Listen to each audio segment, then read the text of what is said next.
মানে দেউতাই বহুত আশা কৰিছিল মোৰ ৰিজাল্টটোক লৈ। আজি দেউতাই মোৰ কাষত নাই। দেউতাক বহুত মিছ কৰি আছোঁ। আজি উচ্চতৰ মাধ্যমিকৰ ফলাফল ঘোষণা হ'ল। বঙাইগাঁৱৰ আমগুৰিৰ ডিম্পী দাসে লাভ কৰিছে 91.2% নম্বৰ। নিঃসন্দেহে এয়া বহু ছাত্ৰ ছাত্ৰীৰ বাবে এক ঈৰ্ষণীয় নম্বৰ। কিন্তু ইমানখিনি নম্বৰ পোৱাৰ পিছতো ডিম্পীৰ মুখত আজি হাঁহি নাই। ডিম্পীক অভিনন্দন জ্ঞাপন কৰিবলৈও সাহস কৰিব পৰা নাই মানুহবোৰে। ছাৰ যিদিনাখন ঢুকাইছে কিন্তু বাৰু মই নপঢ়োঁ যে মোৰ ভণ্টিৰ কেনেকৈ মই কৰিম, টিউচনৰ খৰচটো দিম। খুৰাই বহুত কষ্টকে সেইখিনি আগবঢ়াইছিল আৰু এতিয়া খুৰাই নোহোৱা হ'ল।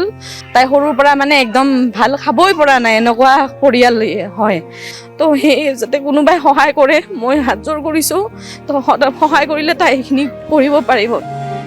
আজিৰ দিনটোত ডিম্পীহঁতৰ ঘৰত উৎসৱমুখৰ পৰিৱেশ হ'ব লাগিছিল। মিঠাই খুৱাব লাগিছিল ডিম্পীক।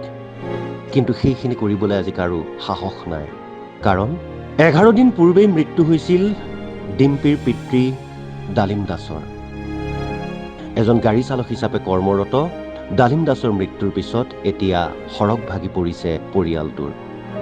আজি 11 দিন পিতৃৰ আদ্য শ্ৰাদ্ধ। যি সময়ত নিজৰ ফলাফলক লৈ ডিম্পীয়ে হাঁহি মাতি আনন্দ উল্লাসেৰে থাকিব লাগিছিল, সেই সময়ত দেউতাকৰ আদ্য শ্ৰাদ্ধৰ কাম কাজখিনি কৰিছে। আজি দেউতাকৰ মুখত তাই মিঠাই গুজি দিব লাগিছিল। কিন্তু তাৰ সলনি আজি দেউতাকৰ ফটোৰ সন্মুখত ধূপ বন্তি জ্বলাইছে, চকুলো টুকিছে। একে অৱস্থা ডিম্পীৰ মাতৃৰো। জীয়ৰীৰ এই সফলতাক উদযাপন কৰিব পৰা নাই তেওঁ, কাৰণ তেওঁৰ প্ৰাণৰ মানুহজন আৰু নাই। তাই কৈছিল আকৌ দেউতা মই ভালকে পঢ়ি কি হয় সিয়ে কৈছিল। এতিয়া তাৰ মনত কি ভাৱনা, কি আশা কৰি আছে তাইহে জানিব আৰু।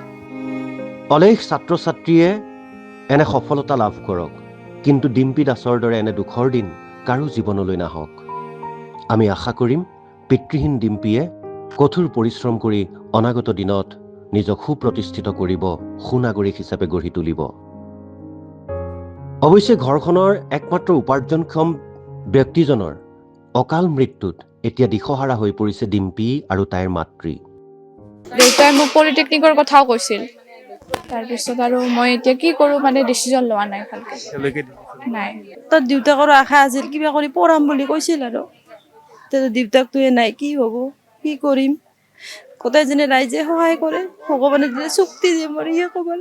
তাই কৈছিল আকৌ দেউতা মই ভালকে পঢ়ি কি হয় সিয়ে কৈছিল। এতিয়া তাৰ মনত কি ভাৱনা, কি আশা কৰি আছে তাইহে জানিব আৰু।